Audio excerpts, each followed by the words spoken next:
Hey, John Sonmez from SimpleProgrammer.com. I'm going to do one last video for today. These, of course, will not be coming out on the same date, but so I'm actually going to answer an email, several emails that I got kind of related to the same subjects. I'm going to kind of condense this into one. Basically, I got a couple of emails asking about whether or not copy-paste programming was okay, and whether or not you should write your own libraries and code, or you should use libraries out there. So I think these are kind of related topics because there's this question of, do you need to write your own stuff, or can you use other people's stuff, and will you improve your skills by rolling your own, so to speak. So in general, I think that it is important to use the stuff that's out there. Do not create your own stuff. When possible, when you can use someone else's library, do it. Don't invent everything. There's that whole we didn't invent it here syndrome, which I think plagues a lot of organizations. But more importantly, it's not efficient. It's a waste of time to recreate things that already exist when you're trying to get things done. But there's a difference here between practicing and working. So what I mean is, if you're trying to develop your skills, you go about things in a different way than you do with trying to get things done. There's a lot of software developers that do a lot of work, that get a lot of work done, but don't improve their skills, right? You could, well, let me give you an example, right? Are you really good at walking? Are you a professional walker? You walk a lot, right, as a human being, but you haven't made a conscious effort to become a better walker. A better example might be driving, right? I've used this, I think, in a blog post before, but we all drive, right? If you drive a car, but are you a good driver? Well, you might consider yourself a good driver, but now if you compare yourself to a race car driver, are you a good driver? Probably most of us, the answer is no. Well, why? We do a lot of practicing, right? We do a lot of driving. Well, because there's a difference between just doing something and practicing it. And so that's what it really comes down to, is the most efficient way to do your work is to use other people's libraries and to not try and invent your own.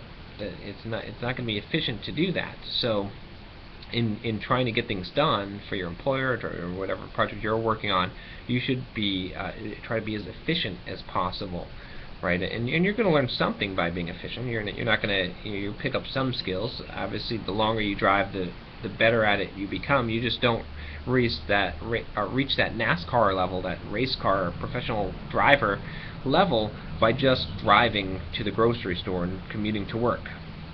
So that brings us to the second part, which is the practice side. Now, if you're specifically focusing on trying to practice something to improve your skills, then writing your own library makes a lot of sense, even if one already exists, because you're going to learn something in depth on how it works, right? This is, if you created your own computer, your own microprocessor, right? A lot of college courses have you create your own operating system, or basically build your own computer, including the processor, all the way up from the beginning, for the purpose of you truly understand something when you dissect it, when you create it on your own. So for that purpose of practicing, of deliberate practice is what they call this. That's good, right? So it's really contextual. It depends on the situation, and you may, just to address the copy-paste part of that, you may start out as a programmer who has to use other people's stuff all the time, including copying and pasting their code, in order to get your job done. And I do that. Most software developers go out and find some code, copy paste it, change it, right? That's a functional part of your job. Don't try to avoid doing that when that makes the most sense, but realize that you need to do the practice side to be able to grow beyond that, to be able to write. If you can only copy and paste other people's code, it's because you're not doing the practicing side of actually learning and expanding your own skills. So you need to do some deliberate practice, focus on trying to expand your skills, doing different things. It's not going to be the most efficient way. We could go back to like musical type of there's a lot of people that have been playing guitar for 20, 30 years, and they're not extremely good at it. They can play songs, right? But when they play guitar, they just play songs. There's other people who deliberately practice. They go through the scales, and they try different exercises, and they try to play fast, and they're really trying to improve their skill level, and they've been playing guitar for 5-10 years or whatever, and they're extremely good, right? So there's a huge difference there. And you have to get paid. You have to do your work efficiently to get paid, but you also have to develop your skills. So you kind of have to balance that out, and they're a lot of times they're in conflict with each other. The same type of thing that you do to develop your skills is not the same type of thing that you do to be efficient. So balance them out. Don't pick one or the other. It's not this way or that way. It's depending on your purpose. When you're trying to be practical and efficient, you're going to use other people's stuff as much as possible. When you're trying to learn and practice and deliberately increase your skill level, then you might actually rewrite some other library and learn from that experience. So hopefully that's helpful. Thanks for the questions, everyone who asked questions about that.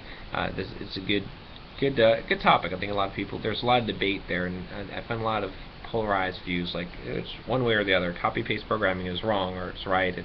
But it's not quite that simple, like most things in life. Well, thanks again. And if you have any questions, if you have any comments, leave them below. Like the video if you'd like it, and of course subscribe to the channel if you'd like to get more videos like this. Take care. Talk to you next time.